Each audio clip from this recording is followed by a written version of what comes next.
Olá, bom dia! Finalmente eu estou de volta com internet.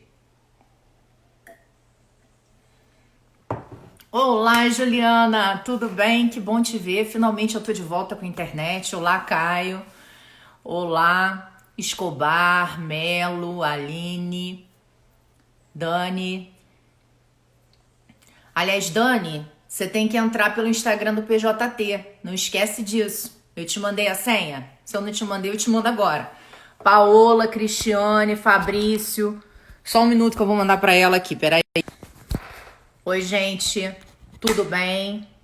Tudo bem, Paulo, Flávia, Caroline? Pipoca pronta? Que bom. Oi, Ernesto. Oi, João. Tudo bem, pessoal? Bom, sejam todos muito bem-vindos. Hoje o tema vai ser assim muito interessante. A gente tem falado, tem ouvido falar muito, né, sobre a questão de prescrição intercorrente no âmbito administrativo, no âmbito judicial.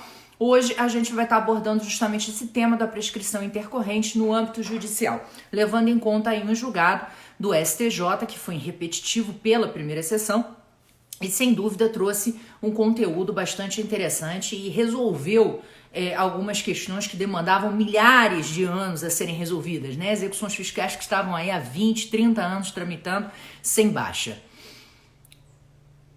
Oh, obrigada, parabéns, Ju! Feliz aniversário para você, parabéns, obrigada por você estar sempre seguindo a gente aí, parabéns, muita saúde, sucesso, tudo de melhor para você. Guilherme, tudo bem? Luna, com certeza, essa live vai ser sensacional. A gente vai estar aí contando com a Daniele Vilardo, que é aluna do PJT, que já escreveu sobre esse tema, inclusive, num livro de artigos. Ela vai estar falando sobre isso para vocês, imperdível. Então, assim, sem dúvida, ela vai trazer aí algumas ponderações bastante interessantes, até porque esse tema, de certa forma, ainda não morreu, né? E aí eu não vou dar spoiler. Quem vai falar vai ser ela, não serei eu. Mas assim, muito bom que vocês estão aqui, bom estar de volta. Eu confesso que eu passei essa última semana com saudade de todo mundo, porque realmente minha internet morreu. Eu fiquei assim, sem acompanhar nada, desde terça-feira. Acabou a live do Ernesto, assisti, acabou, minha internet começou a dar piripaque. Na quarta já nem sabia quem era, né? Só consegui me comunicar com as pessoas por telefone, e depois o telefone também me abandonou. Mas aí depois todo mundo ficou de bem comigo, eu tô de volta. Vamos esperar um pouquinho, que a Dani tá entrando agora. Ela já entrou no PJT aqui, já vi. Excelente, já vou estar te logando, Dani. Dani já pediu para entrar, então já estamos aqui aguardando. Olha ela aí. Olá, Dani, tudo bem? Olá, Seja tudo muito bem? bem-vinda, querida. Olá, tudo bem, Micaela? Oi, pessoal. Obrigada Tudo. pelo teu convite. É um prazer para mim estar aqui nessa live participando. Quero agradecer a você, ao Fábio Fraga, ao PJT, ao pessoal da tutoria jurídica. Eu tenho tentado assistir o máximo de lives que eu consigo e eu quero te parabenizar por essa iniciativa do PJT em parceria com a tutoria jurídica. Obrigada, Dani. Olha, a sua imagem e seu som estão excelentes, tá? Muito bom ter você aqui com a gente. Sem dúvida, você vai agregar demais em termos de conteúdo e um conceito que é importante para o dia a dia do profissional, né? Porque, na verdade, a gente fala muito em prescrição, em decadência. Por que isso? Por causa da segurança jurídica. As brigas não podem se eternizar. A gente precisa ter um marco e ter uma segurança de quando é que aquilo vai acabar de alguma forma, né? E aí eu queria aproveitar e pedir para você começar a explorar esse tema da prescrição intercorrente, dando uma visão geral de como é que isso está hoje. Bom, sobre o tema eu escolhi o recurso especial 1.340.553 por causa da sua importância. Esse caso ele foi julgado pela primeira sessão do STJ sob o rito dos recursos repetitivos e ele trata da sistemática para a contagem da prescrição intercorrente na execução fiscal, que é prevista no artigo 40 da LEF, né? Então, esse tema ele teve muita repercussão, ele foi muito comentado em 2018, que é quando o julgamento ele foi encerrado. Para vocês terem uma ideia, segundo os dados do CNJ à época, a definição do STJ sobre esse tema, ela gerava reflexo em mais de 20 milhões de execuções fiscais em curso. É assustador, né? Então, esse tema é um tema processual que ele é muito importante, ele tem muita relevância, e não só para os tributaristas, mas para todo e qualquer operador de direito.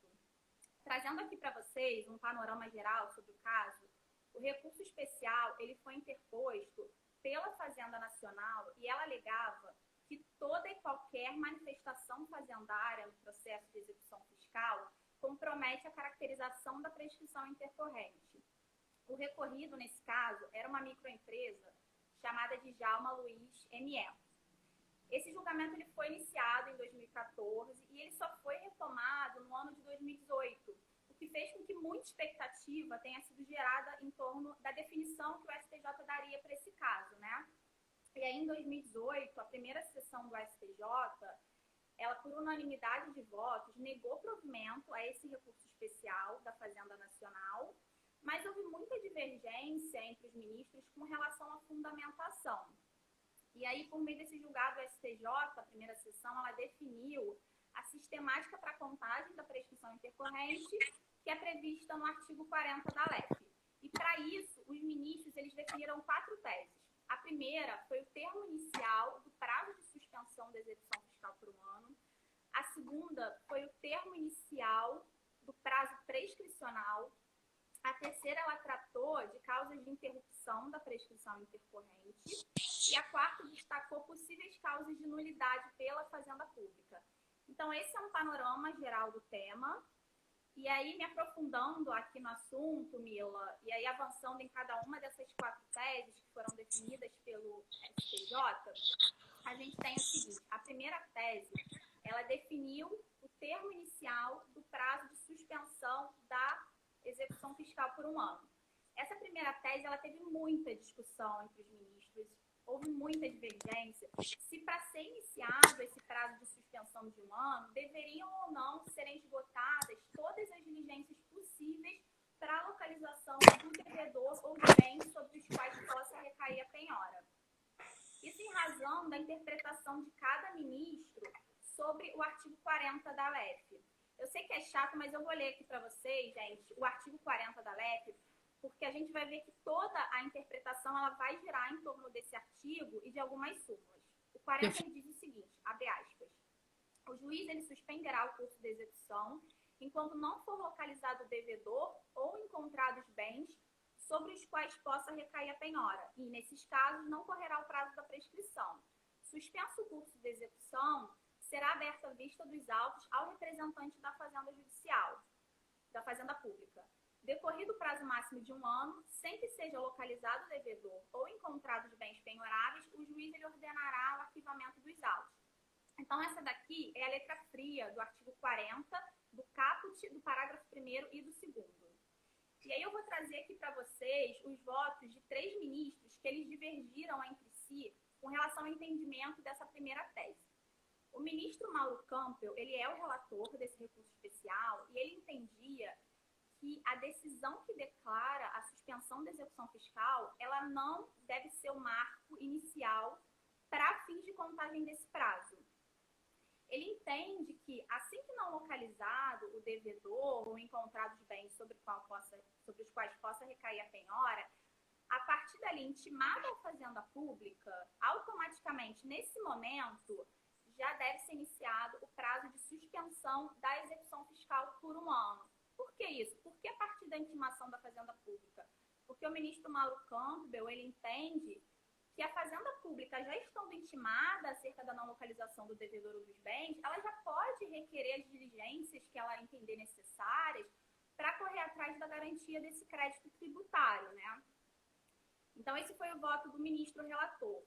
O ministro Herman Benjamin, ele proferiu um voto divergente, defendendo a necessidade do esgotamento de toda e qualquer diligência possível para a localização do devedor ou dos bens, e aí incluindo até a citação por edital e também a suspensão atrelada ao insucesso do bloqueio universal de bens, que é previsto no 185A do CTN.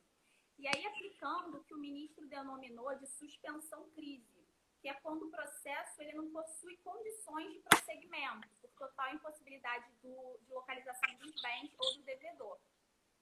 E aí, sobre a aprovação da decisão suspendendo a execução fiscal, o ministro Herman Benjamin, ele entende que ela é indispensável para fins de contagem desse prazo de suspensão da execução fiscal por um ano. E aí aí a gente tem também o terceiro voto da Suzete Magalhães, que ela entende que não devem ser esgotadas todas as diligências possíveis para a suspensão da execução fiscal, mas ela concordou com o Herman Benjamin de que a decisão que suspende a execução fiscal ela é indispensável e ela deve ser utilizada para fins de contagem desse prazo de suspensão de um ano, né? E, então, essa questão da decisão ser ou não considerada como termo inicial, esse ponto ele é objeto de muita discussão. E eu queria até saber de você exatamente isso. Qual é a tua posição em relação a isso? Você acha que realmente, para a contagem do prazo de suspensão de um ano, essa contagem deveria se iniciar automaticamente com a intimação da Fazenda, como acabou sendo o entendimento majoritário do STJ, ou você entende que estaria correta a ponderação do Herman com a SUSET? Esse ponto ele tem muita discussão, né? Tem alguns procuradores assistindo, né? Eu vi alguns subindo aqui. Eu vou fazer uma provocação.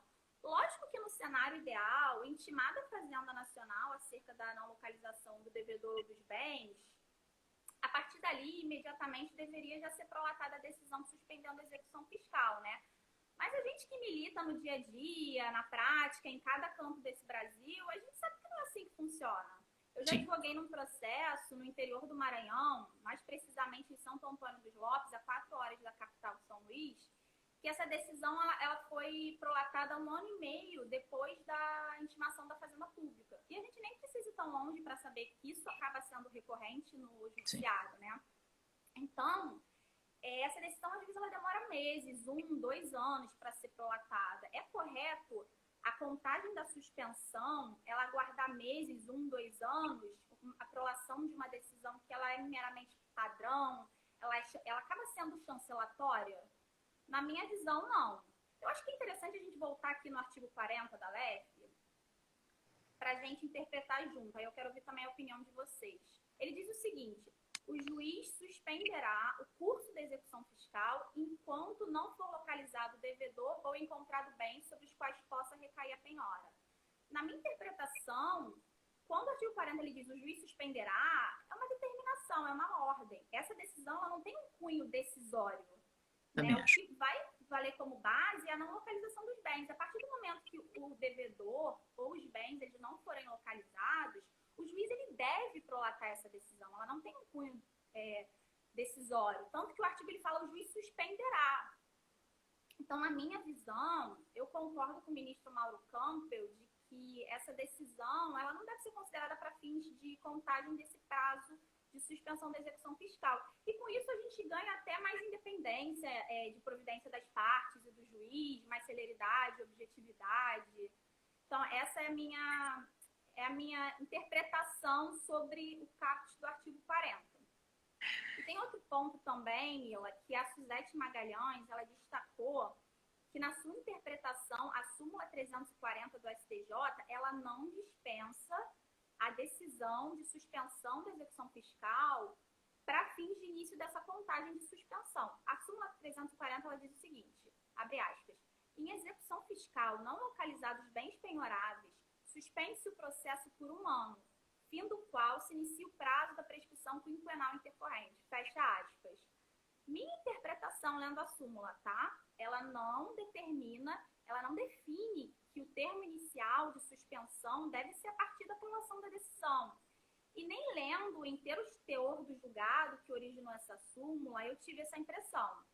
Então, assim, é um ponto que ele é interpretativo e houve muita divergência entre os ministros com relação a essa primeira tese. E aí, depois de muito debate, os ministros, eles decidiram que... E aí, na literalidade do que diz a redação da primeira tese, tá? Eu vou ler porque vocês vão ver o quanto que é importante a atenção a cada uma das palavras que foi utilizada pelos ministros nas teses que foram firmadas e como que algumas elas acabam sendo divergentes entre si. Sim. A primeira tese, ela diz o seguinte, abre aspas, o prazo de suspensão de 1 ano do processo, ele tem início automaticamente na data da ciência da Fazenda Pública a respeito da não localização do devedor ou da inexistência de bens penhoráveis no endereço fornecido, havendo, sem prejuízo dessa contagem automática, o dever do magistrado declarar ter ocorrido a suspensão da execução fiscal.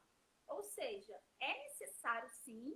o juiz prolatar essa decisão, suspendendo a execução fiscal, mas ela não vai configurar um marco inicial para fins da contagem desse prazo. O que vai valer, então, é o seguinte: não localizado o devedor ou localizados bens, intimada a fazenda pública, da não localização, nesse momento, automaticamente, independentemente da prolação de qualquer decisão, tem início o prazo de suspensão da execução fiscal por 1 ano. Então, esse foi o racional adotado pelos ministros. De certa forma, Dani, até, e desculpe te interromper bem rapidinho, esse racional, na verdade, tem muito que ver também com uma prática que era conhecida do procurador tomar ciência da decisão e deixar no gabinete o processo.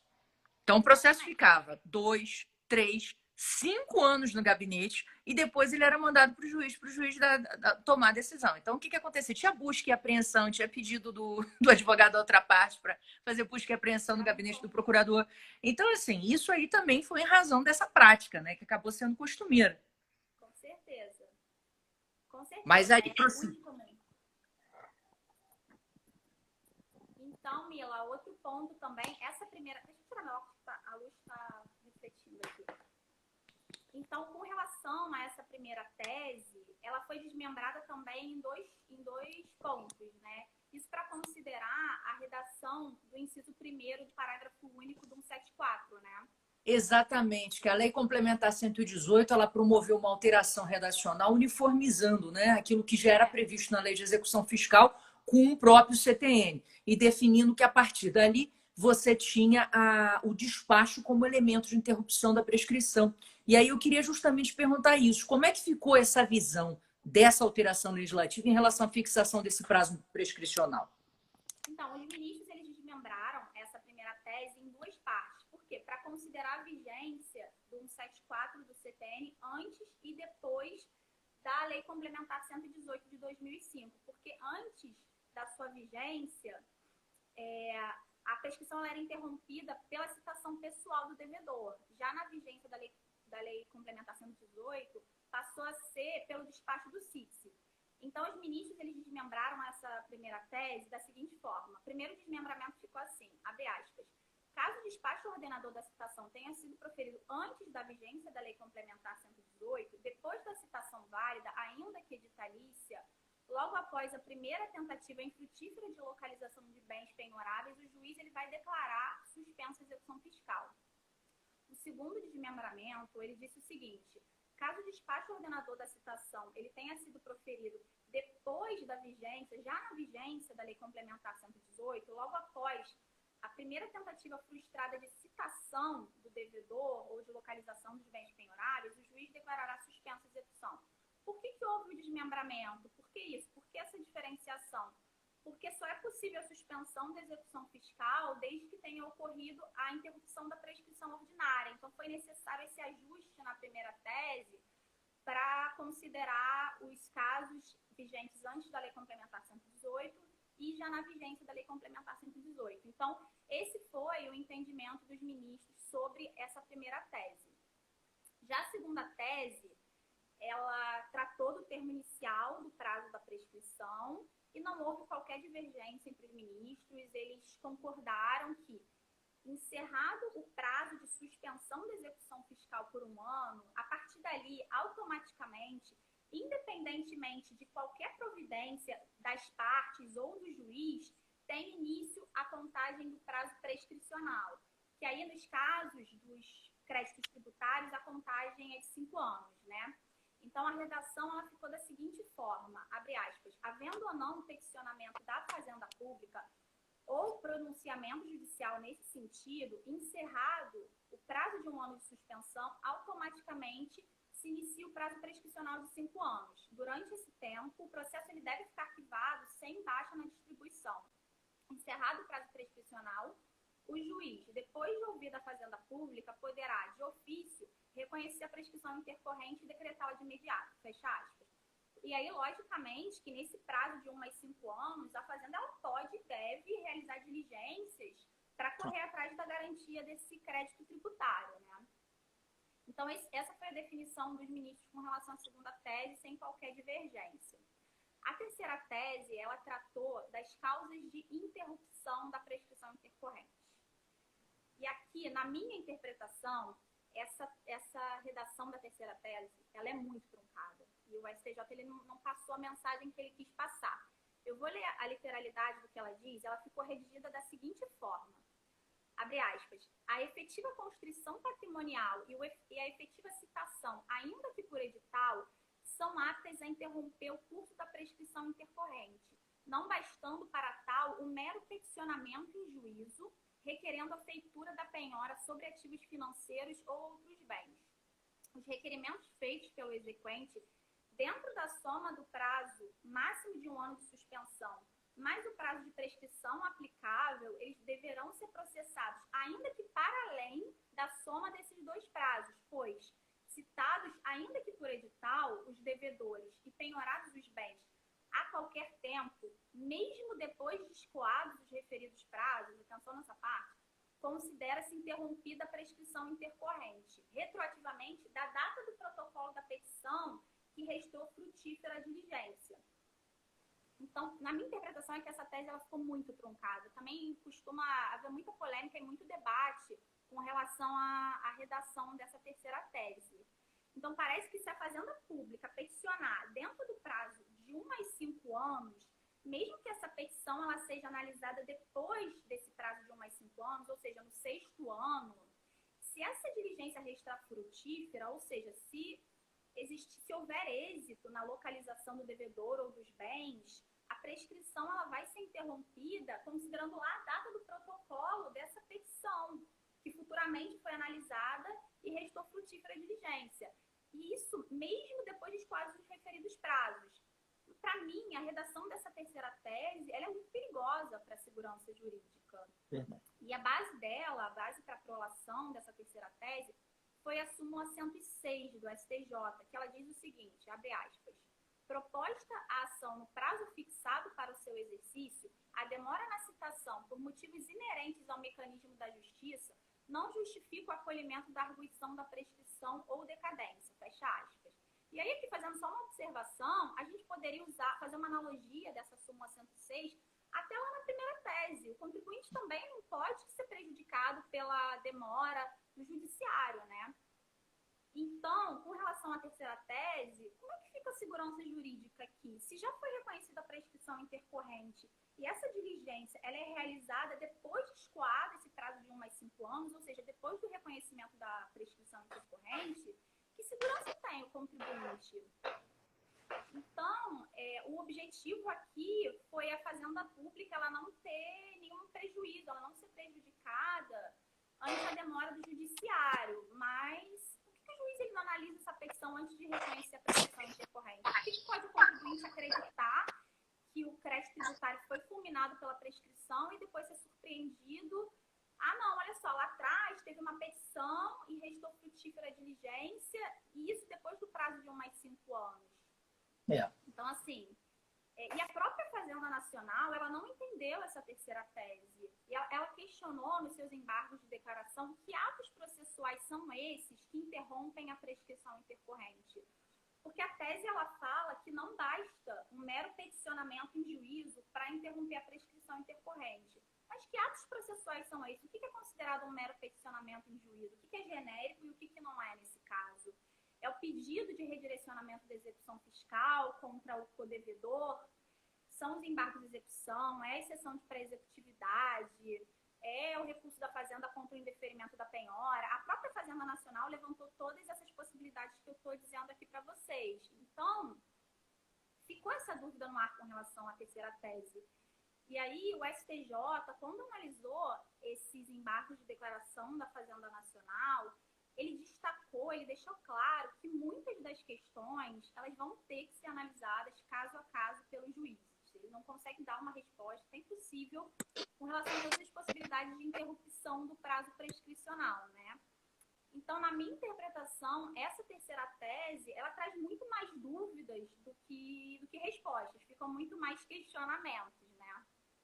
Então, essa foi a redação da terceira tese. A quarta tese, ela tratou das alegações de nulidade pela Fazenda Pública, né? Não houve também qualquer divergência entre os ministros e eles concordaram com a seguinte redação para a quarta tese, abre aspas, a Fazenda Pública, em sua primeira oportunidade de falar nos autos, ao alegar nulidade pela falta de qualquer intimação dentro do prazo do procedimento do artigo 40 da LEF, deverá demonstrar o prejuízo que sofreu, exceto a falta de intimação que constituiu o termo inicial 1, onde ele é presumido, o prejuízo, como, por exemplo, a ocorrência de qualquer causa interruptiva ou suspensiva da prescrição.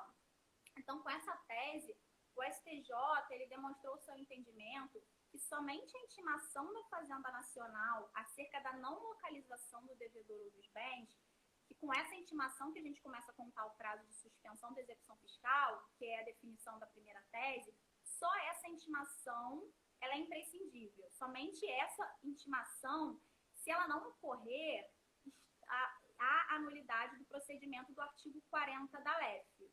E aí, com relação às demais intimações da Fazenda Nacional, não há imprescindibilidade e a Fazenda Pública ela deve comprovar que ela foi prejudicada, que houve alguma nulidade, que ela sofreu algum prejuízo decorrente dessa ausência de intimação. Agora, depois que você explica isso, Dani, vem a mim a seguinte questão. A quarta tese, ela fala de que, de fato, você teria nulidade apenas se não observada essa primeira intimação quando de não encontrar o devedor ou não encontrar bens, né? Para que você possa começar o prazo de suspensão de 1 ano. Agora, em compensação, a segunda tese, ela fala que o juiz, antes de decretar a ocorrência efetiva da prescrição intercorrente, ele teria que intimar a Fazenda Pública, até para que a Fazenda Pública se manifestasse se houvesse alguma causa interruptiva, suspensiva da prescrição. Aí eu te pergunto, isso não parece contraditório? Fazendo aqui uma análise crítica, Mila, na minha interpretação, essa quarta tese, de fato, ela briga, ela tem uma divergência com o trecho final da segunda tese. Por quê? Porque enquanto a quarta tese, ela deixa claro, ela expressa que somente a ausência de intimação da Fazenda Nacional quanto à não localização do devedor ou dos bens, que é o termo inicial lá da primeira tese, somente essa intimação ela é imprescindível e ela a sua ausência causa nulidade do procedimento do artigo 40 da LEF, o trecho final da segunda tese, ele dispõe que a Fazenda ela deve ser ouvida depois de encerrado o prazo prescricional, antes do reconhecimento da prescrição intercorrente pelo juiz. Então, no meu entendimento, na minha interpretação, tem uma contradição entre esses dois pontos sobre em qual ou quais momentos é imprescindível a intimação da Fazenda Pública. E aí, de fato, só a primeira intimação ela é imprescindível. É o que diz a quarta tese, que só a primeira intimação ela é imprescindível. As demais intimações, elas não são imprescindíveis e aí a Fazenda ela tem que comprovar que houve alguma nulidade decorrente da ausência da sua intimação, né? Eu preparei aqui também uma linha do tempo, vou abrir aqui, e que é o resumo, para quem chegou agora, se deu bem, é o resumo da contagem desse prazo da prescrição intercorrente. Eu vou virar minha câmera para mostrar aqui no meu computador para vocês poderem olhar comigo. É o seguinte. Vamos lá. Vocês estão conseguindo ver a linha? Estamos conseguindo ver, então, sim. Então, essa é a linha do tempo. Eu fiz essa linha do tempo para a gente verificar os marcos da prescrição intercorrente. Eu vou mostrar item por item, que acho que vai ficar mais fácil de visualizar. Vamos lá. Primeira coisa, proferido despacho de cítice. É determinada a citação do devedor para pagar ou garantir o crédito tributário, ou qualquer crédito. Não localizado o devedor ou bem sobre os quais possa recair a penhora, a Fazenda ela deve ser intimada dessa não localização do devedor ou dos bens.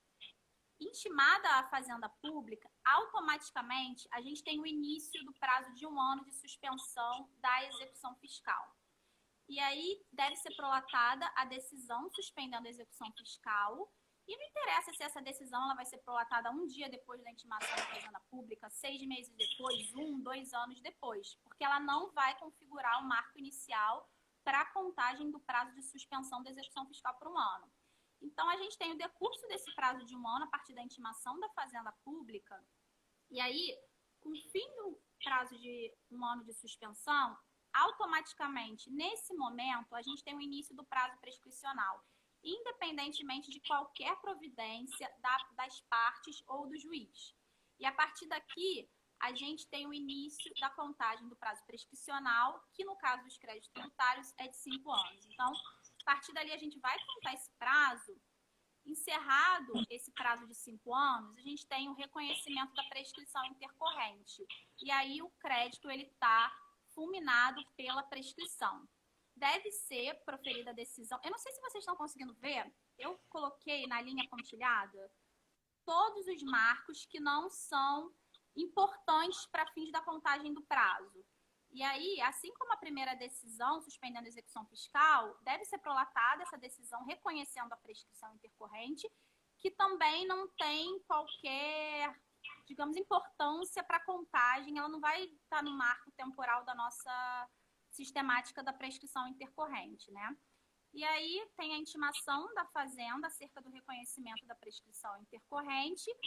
E essa intimação daqui, segundo a quarta tese, ela não é imprescindível. A Fazenda ela deve alegar alguma nulidade de que a ausência de sua intimação em algum dos momentos da contagem da prescrição causou alguma nulidade, né? A gente tem que só a primeira intimação da Fazenda, ela é imprescindível, segundo essa primeira tese. Então, essa foi a linha do tempo, essa é a contagem da prescrição intercorrente. Vou virar aqui de novo. Olha, sensacional, hein, Dani? Tá todo mundo aqui elogiando você pela didática, pela ideia da linha do tempo. Arrasou. Ah, que legal.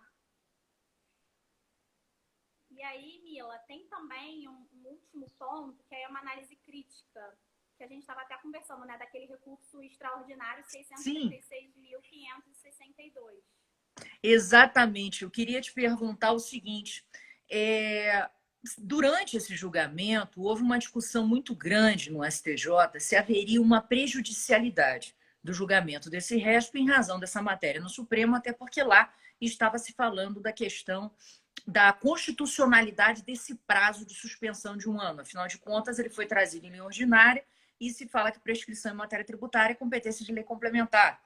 Então, ficou essa discussão e eu queria saber o que você acha, porque eles acabaram superando isso e, de fato, julgando esse régimen. Então, superaram essa prejudicialidade. O que você acha? É prejudicial, não é? Exatamente. O tema desse RE, como você bem disse, é a constitucionalidade do prazo de suspensão da execução fiscal por 1 ano, né?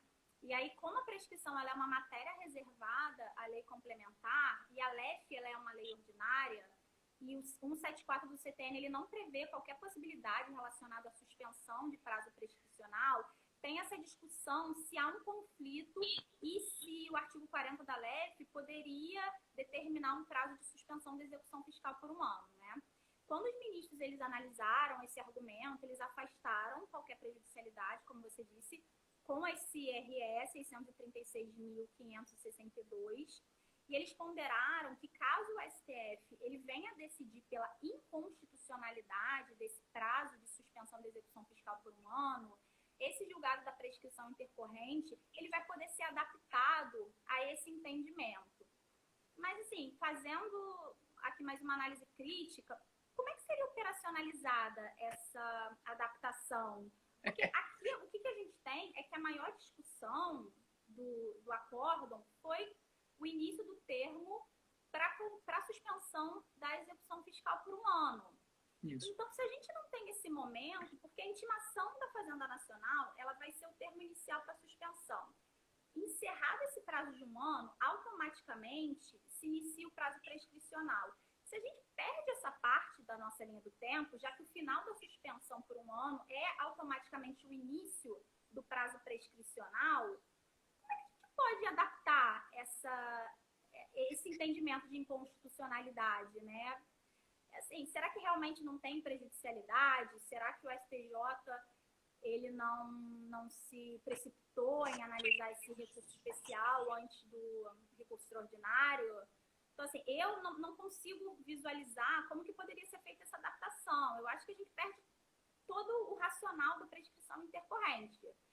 E aí, lendo até o inteiro teor do acórdão, ficou muito claro que os ministros eles tinham uma preocupação muito grande em retomar logo esse julgamento. Porque como eu havia dito no início, esse julgado da prescrição intercorrente, ele foi iniciado em 2014, mas ele só foi retomado em 2018, que fez com que muita expectativa tenha sido gerada no meio jurídico acerca do deslinde que o STJ ia dar para esse tema, né? Então, os ministros, eles claramente se manifestaram de que eles tinham uma preocupação muito grande em dar um desfecho a esses milhões de processos que aguardavam por esse racional que seria fixado pelo STJ quanto à sistemática da prescrição intercorrente, né? O que você acha, Mila? Você acha que tem prejudicialidade? Olha, eu acho que tem, tá? Mas, sinceramente, eu acho que o STJ ele julgou por causa da demora. A repercussão geral no Supremo foi reconhecida. Ficamos lá. Nada foi julgado. Não houve indicativo para pauta. Então, o que acontece? Você fica numa situação de, tudo bem, vou ser formalista e vou segurar, vou aguardar essa decisão. Porque, veja, se some a suspensão, a prescrição intercorrente ela vai ter que se contar a partir de um prazo que vai ter que se definir. Agora, que ela existe, existe. Né? A suspensão é só um momento para você não contar. Então, ela saindo, obviamente que o Supremo vai ter que dar uma baliza de quando é que você vai começar a contar isso. Agora, veja, a questão é, eles não dão essa resposta rapidamente. O STJ estava se sentindo com um fardo muito grande, eu entendo nesse ponto os ministros, de desde 2014 terem começado o julgamento, só acabou 4 anos depois. Né? E um monte de processo parado. Eu mesma, à época, me lembro de um processo que tinha contra o meu prédio. A síndica tinha conversado comigo e tal. O processo ele era uma execução de IPTU em relação ao terreno do imóvel onde foi construído o meu prédio, execução ajuizada em 1985. Estávamos em 2018. E não tinha sido encontrado o devedor, porque, na verdade, venderam esse terreno para a construtora não entrou no polo passivo, a prefeitura não colocou, e até então não havia devedor nos autos. Então, assim, eu falei, gente, é surreal, ou seja, situações assim se acumulam nas varas de dívida ativa dos municípios. Isso gera uma insegurança jurídica absurda, né? Ela, inclusive, tinha época vindo me procurar, porque ela falou, poxa, a gente está com uma pessoa viúva no prédio, ela perdeu o marido, está tentando regularizar, e surgiu essa pendência, uma certidão. Aí você vê, meu Deus, um negócio de milênios que já tinha que ter sido arquivado, porque não acharam devedor, e tchau. Então, assim, eu acho que isso também pesou muito na decisão dos ministros do STJ, é justamente essa falta de duração razoável do processo. Né? Não se decide as coisas num prazo lógico. E aí as coisas se perdem, as provas se perdem, as pessoas morrem, as coisas acontecem. Ficam ultrapassadas, né? Exato, as instituições ficam ultrapassadas. Outro dia estava vendo o julgamento do negócio de ICMS ou ISS com relação a CD, coisa que ninguém mais usa, gente, pelo amor de Deus. Agora já é tudo mídia, download. Então, assim, você vê que acaba que os julgamentos no Supremo Tribunal Federal, no STJ, acabam sendo feitos depois que a realidade social já se modificou, né? O que é um absurdo. Você não gera segurança. Então, acho isso. E você acha que não houve prejudicialidade? Acha que houve? Qual a tua posição efetiva? Eu acho que houve, sim. Eu acho que eles demonstraram uma grande preocupação em dar uma resposta, mas se a gente perde aquela primeira parte da linha do tempo, porque o problema maior é que o final, o encerramento desse prazo de 1 ano, automaticamente é o início do prazo prescricional. Se a gente perde essa parte da linha do tempo, como que a gente vai começar a contar? Entendeu? Eu não acho que seja uma adaptação simples de ser feita. Eu acho que a contagem, a sistemática, ela vai ter que ser realizada inevitavelmente de outra forma, né? É verdade. Bom, a gente vai ter segurança. E aí acaba que as execuções acabam se eternizando, né? Como o caso do IPTU de 85 que você comentou. Bom, Mila, essas foram as 4 teses fixadas pela primeira sessão do STJ para a contagem da prescrição intercorrente na execução fiscal, que é prevista no artigo 40 da LEF, com algumas considerações minhas. Eu queria te pedir, eu posso fazer uma propaganda aqui? Não só pode, como deve. Que é o seguinte, aqui até pelo pouco tempo que a gente tem, é um assunto que, apesar de eu ter tentado me aprofundar e ter sido alguns comentários, tentei ser o mais objetiva possível, mas é um tema que dá muito pano para manga, tem muita discussão, é um acórdão extenso de quase 200 folhas, com muitos pontos interessantes, mas eu tive a oportunidade de escrever um artigo sobre esse tema nesse livro aqui, ó, Temas de Processo Tributário, que tem uma análise crítica mais aprofundada sobre esse julgado da prescrição intercorrente. É uma coletânea de artigos foi lançada no final do ano passado pelo GDT em parceria com a Academia Fiscal, que foi organizado pelo Guilherme Chambarelli, que já falou aqui para vocês, e o Otávio Bandeira. Então, aí, para quem se interessar sobre o assunto, fica aqui uma dica de leitura. Olha, inclusive, eu vou reforçar essa dica de leitura, porque eu li esse artigo, inclusive depois ele foi mencionado na live com o Daniel Godinho, que elogiou o seu artigo sobre prescrição intercorrente. Eu falei, poxa, vou ler o livro. O artigo é excelente, vale muito a leitura, acho que vocês vão ter outras visões sobre esse tema. Dani, eu quero te parabenizar pela apresentação, Obrigada. pela didática. Pelo convite, pela oportunidade de participar aqui com você. Ô, minha linda, que isso. Para mim foi um prazer incrível. A Dani, inclusive, é professora do nosso curso online de jurisprudência tributária. Já tratou desse acórdão lá também. E, gente, o que eu queria contar para vocês é uma novidade, tá? A gente está começando agora, em junho, com algumas lives que vão acontecer terças-feiras, tá? Essa terça-feira, todas à noite, sendo que, excepcionalmente, essa terça-feira, a gente vai fazer a live às 17h30. São lives que vão estar acontecendo no final da terça-feira, justamente para abordar questões profissionais, tá? Então, a nossa primeira live vai ser com a Aline Krieger. Às 17h30, a gente vai estar tratando sobre contabilidade e advocacia tributária, tá? Isso sem falar de que amanhã vamos ter a nossa tradicional live, 12h30, com o Gustavo Brigagão e Marcos Catão, discutindo se a inadimplência é crime. Portanto, amanhã vocês têm 2 compromissos com a gente. Às 12h30, tá? Com Gustavo Brigagão e Marcos Catão, falando sobre inadimplência, se ela é crime ou não, e analisando aquele RHC 163334. E à tarde, às 17h30, comigo e a Aline, de Tributário Atual, falando sobre contabilidade e advocacia tributária. Tá bom? Então, essa é a nossa novidade de junho. Espero que vocês continuem com a gente. Obrigada pela audiência. Dani, obrigada mais uma vez. Obrigada, um beijo grande. Obrigada, Mila. Obrigada, pessoal. Qualquer coisa, eu tô aqui à disposição, tá? E outra coisa, essa live assistiu. Tá gravada, tá? Vai estar gravada lá no IGTV. Então, quem não assistiu, que não deixe de assistir, tá bom? Um beijo grande, fiquem com Deus e recomendem. Tchau.